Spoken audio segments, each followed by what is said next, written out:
నమస్తే welcome to gossips garage నేను సునీల్ మీ బెదిరింపులకు భయపడేది లేదంటున్నారు వైసీపీ మళ్ళీ రాదుగాక రాదని బలంగా చెబుతున్నారు ఎక్స్ట్రాలు చేస్తే మక్కెలు విరుగుతాయని వార్నింగ్ ఇస్తున్నారు కూటమి లాంగ్ లివ్ అని నమ్మకంగా ఉన్నారు అటు చంద్రబాబు ఇటు పవన్ మాటల వెనుక ఉన్న మర్మం ఏంటి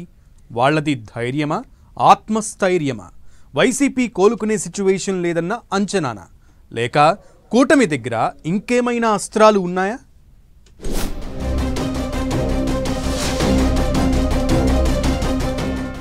మళ్లీ అధికారం తమదేనంటున్న కూటమి పెద్దలు వైసీపీ మళ్లీ అధికారంలోకి రానే రాదని ఎలా చెబుతున్నారు చంద్రబాబు పవన్ మాటల వెనుక ఉన్న మర్మమేంటి వైసీపీ కోలుకోదనే అంచనాలా లేక తమ పాలనపై నమ్మకమా వైసీపీకి జగన్కు పవన్ వార్నింగ్లు ఎలా చూడొచ్చు ఏపీ పాలిటిక్స్లో మళ్లీ Jagan versus Pawan episode interesting గా మారుతోంది ఏపీ అసెంబ్లీ ఎన్నికలకు ముందు వరకు ఆ ఇద్దరి మధ్య నెక్స్ట్ లెవెల్లో మాటల యుద్ధం కొనసాగింది ఇక ఏడాదిగా చూస్తే జగన్ పవన్ మధ్య అప్పుడప్పుడు డైలాగ్ వార్ నడుస్తున్నా ఇష్యూ బేస్డ్ గా మాట్లాడి అక్కడితో వదిలేస్తున్నారు ఇప్పుడు మరోసారి జగన్ వైసీపీపై పవన్ కౌంటర్లు వేస్తుండటంతో రాజకీయ వేడి రాజుకుంటోంది జగన్ రెంటపాళ్ల పర్యటనలో ప్లకార్డులు ఆ తరువాత ఆయన కామెంట్స్ తో పొలిటికల్ హీట్ పెరిగింది వైసీపీ జగన్ టార్గెట్ గా పవన్ స్ట్రాంగ్ వార్నింగ్ ఇచ్చారు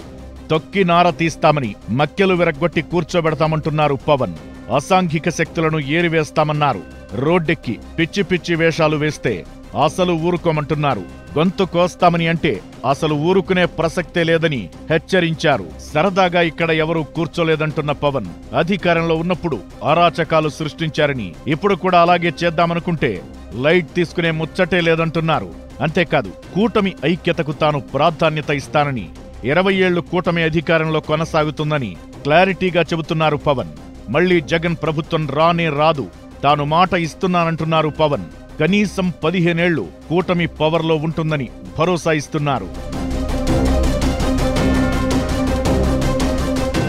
అటు సీఎం చంద్రబాబు మాట తీరులోనూ మార్పు స్పష్టంగా కనిపిస్తోంది ప్రజలకు వాస్తవాలు చెప్పాలనే ఆలోచన బాబు ప్రసంగాల్లో స్పష్టమవుతోంది అన్నీ చేసేశామని చెప్పడం లేదుగాని ఊహించిన దానికంటే ఎక్కువగా చెప్పనివి కూడా చేశామని మాత్రం చెప్పగలను అంటున్నారు చంద్రబాబు కూటమి అధికారంలోకొచ్చాక ఎక్కడ ప్రయాణం మొదలైందో ఏడాదిలో ఏం సాధించామో ప్రజలే విశ్లేషించుకోవాలని కోరుతున్నారు అయితే అటు చంద్రబాబు ఇటు పవన్ మాటల్లో వైసీపీ మళ్లీ అధికారంలోకి రాదనే భావన స్పష్టంగా కనిపిస్తోంది దీని వెనక మర్మమేంటన్న దానిపై మాత్రం పెద్ద ఎత్తున డిస్కషన్ జరుగుతోంది ఇప్పటికే సూపర్ 6 స్కీమ్లలో చాలా వరకు అమలు చేశారు ఇంకా ఒకటో రెండో స్కీమ్లు పెండింగ్ లో ఉంటే వాటిని ఎప్పట్నుంచి ఇంప్లిమెంట్ చేస్తామో షెడ్యూల్ కూడా ప్రకటించేశారు ఇక రోడ్లు బాగు చేశారు ఎమ్మెల్యేల పనితీరుపై ఎప్పటికప్పుడు ఫోకస్ పెడుతున్నారు పైగా వైసీపీ వ్యవహరిస్తున్న తీరు తమకు ప్లస్ పాయింట్ గా మారుతోందని భావిస్తున్నారట కూటమి పెద్దలు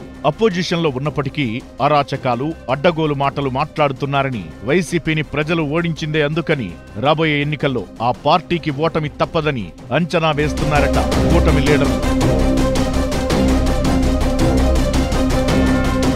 ఒక్కొక్కటిగా అమలు చేస్తున్న స్కీమ్లు ఇప్పటికీ ప్రజల్లో వైసీపీపై వ్యతిరేకత ఉందన్న నమ్మకం కూటమి ఐక్యతే తమను తిరిగి మళ్లీ నిలబెడుతుందని నమ్ముతున్నారట కూటమి అగ్రనేతలు మొన్నటి ఎన్నికలకు ఇప్పటికీ కూటమికి మైలేజ్ పెరిగిందని చంద్రబాబు పాలనపై ప్రజలకు నమ్మకం ఉందని భరోసాగా ఉన్నారట అందుకే వైసీపీ మళ్లీ రానే రాదన్న గట్టి నమ్మకంతో ఉన్నారట పవన్ పైగా మళ్లీ కూటమిగా వెళతామని చెప్పడం ద్వారా పబ్లిక్ మూడ్ను మరింతగా తమ వైపునకు తిప్పుకునే స్కెచ్ వేస్తున్నారని అంటున్నారు అయితే పవన్ మాటలను లైట్ తీసుకోలేమని అంటున్నారు పొలిటికల్ అనలిస్టులు సేమ్ టైం పవన్ అంత నమ్మకంతో చెబుతున్నారంటే కూటమి దగ్గర ఫ్యూచర్ ప్లాన్స్ ఉంటాయంటున్నారు ఎలక్షన్స్ ముందు ఫాలో అయ్యే స్ట్రాటజీ స్కీమ్ల ఇంప్లిమెంటేషన్ కూడా అంతా పక్కా స్కెచ్ ప్రకారమే చేసుకుంటూ వస్తున్నారని చెప్పుకొస్తున్నారు పవన్ మాటలు నిజమవుతాయా జగన్ ఒంటరి పోరు ఆయన్ను తిరిగి నిలబెడుతుందా అనేది చూడాలి మరి